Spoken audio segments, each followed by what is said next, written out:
Hello everyone, welcome to Asmi creation. आज आपण ही curtain tie बनवायला घेतो आहे. सुंदर दिसणारी आहे आणि ही फेदर वूलपासून मी बनवते आहे. वुलन मॅटला जे सगळं साहित्य लागतं तेच साहित्य आहे, वेगळं कुठलंही साहित्य नाही. फक्त मधला मणी एक वेगळा आहे.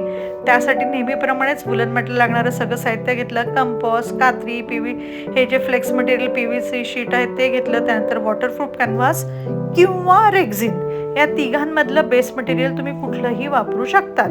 आता हे रेक्झिन मटेरियल एक वापरू शकतात, एक वॉटरप्रूफ कॅनव्हास मार्केटमध्ये मिळतो तो वापरू शकतात, किंवा PVC मटेरियल. त्याचप्रमाणे मी फेदर वूल घेतली आहे. तुम्हाला हवं त्या कलरपासून तुम्ही हे फूल बनवू शकतात. तुमच्या पडद्याचा कलर कसा असेल त्याप्रमाणे. ग्लूगन घेतली आणि आता सगळ्यात पहिल्यांदा मी सुरुवात करताना 1.5 सेंटीमीटर घेऊन मी त्रिज्या घेऊन मी हे वर्तुळ काढून घेतलेलं आहे. अर्थात हे आणि त्यानंतर पाकळी काढताना मी एक असं छोटंसं एक हे घेते आहे कागद, आणि त्याच्यावरती पाकळीचा अर्ध्या पाकळीचा आकार काढते आहे. मी मागच्या असं तुम्हाला सांगितलं होतं, घडी घालून अर्ध्या पाकळीचा आकार घेतला. आता कट करून मग ती पूर्ण उलगडायची, कारण म्हणजे दोन्ही बाजू त्या पाकळीच्या सिमेट्रिकल होतील. हे बघा, असं झाल्यानंतर मी आता कट केल्यानंतर हे बघा, आता बरोबर उकळलं बघा, ही अशी पाकळी तयार झाली. आता मी त्याच्यावरती ठेवते आणि आखून घेते पेन्सिलने.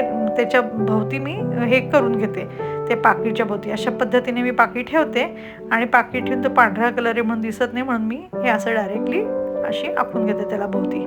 परत ती पाकळी इकडे ठेवते, ती भोवती आखून घेते. अशा पद्धतीने मी पूर्ण 5 पाकळ्या त्या करून घेते. 5 पाकळ्या मावतात ते माझ्या त्याच्यामध्ये.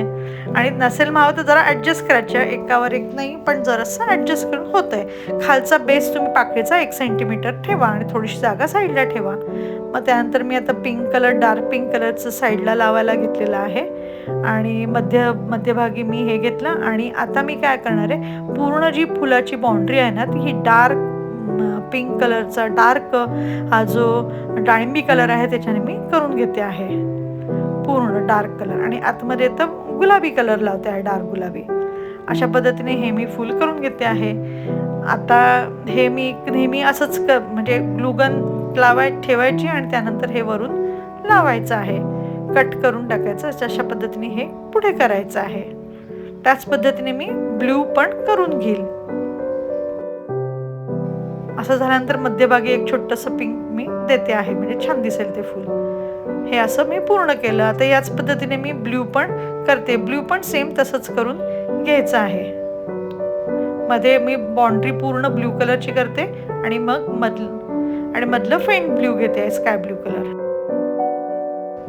हे बघा, हे असं झालं 2. आता याच्यानंतर मी काय करते, पाठीमागे एक छोटंसं हे कट केला आणि साधारणतः 60 सेंटीमीटर मी घेतलं आहे आणि 60 सेंटीमीटरवरती मी कट करते हे. आणि अशा पद्धतीने गोल गोल करून हे पाठीमागे चिटकवून टाकते. बघा, 60 सेंटीमीटर मी घेते आहे हे, म्हणजे 30 सेंटीमीटरची पट्टी, 30 आणि 30 60 सेंटीमीटर मी घेतलं आणि मग कट केलं. कट केल्यानंतर जो मधला जो भाग आहे असे वेणी करून तुम्ही करू शकतात, किंवा सगळ्यात पहिल्यांदा मध्यभागी तुम्ही जॉईंट केलं तरी पण चालेल. आधी जॉईंट करून टाकलं आणि नंतर केलं तरी चालेल, नाही केलं तरी पण चालेल, पण गुंत होईल म्हणून ते करून टाका. आधी हे मध्यभागी मी ब्ल्यूसाठी हेच 2 थ्रेड घेतले आणि हे असं चिटकवून टाकलं वरून सेम. आणि मग इथे असं तुम्ही गोल गोल केलं आणि नंतर खाली गाठ मारली तरी चालतंय. हे बघा, अशा पद्धतीने मी गोल गोल करून गाठ एक मारून घेतली, खाली झालं फिनिश. तिथे तुम्ही मोती लावला तरी चालेल. आता वरती पण मी एक मोती लावते आहे दिसण्यासाठी म्हणून सुंदर. वर फक्त एक मोती लावला, याला पण एक मोती लावते आहे आणि झाली आपली कर्टन टाय तयार. आता हे नक्की करून बघा तुम्ही, आवडलं तर मला सांगा. आणि सुंदर दिसतं पण सुंदर आणि पटकन होणारा आहे, तर नक्की करा. आणि संक्रांतीला वाण द्यायला पण खूप छान उपयोगाचं आहे.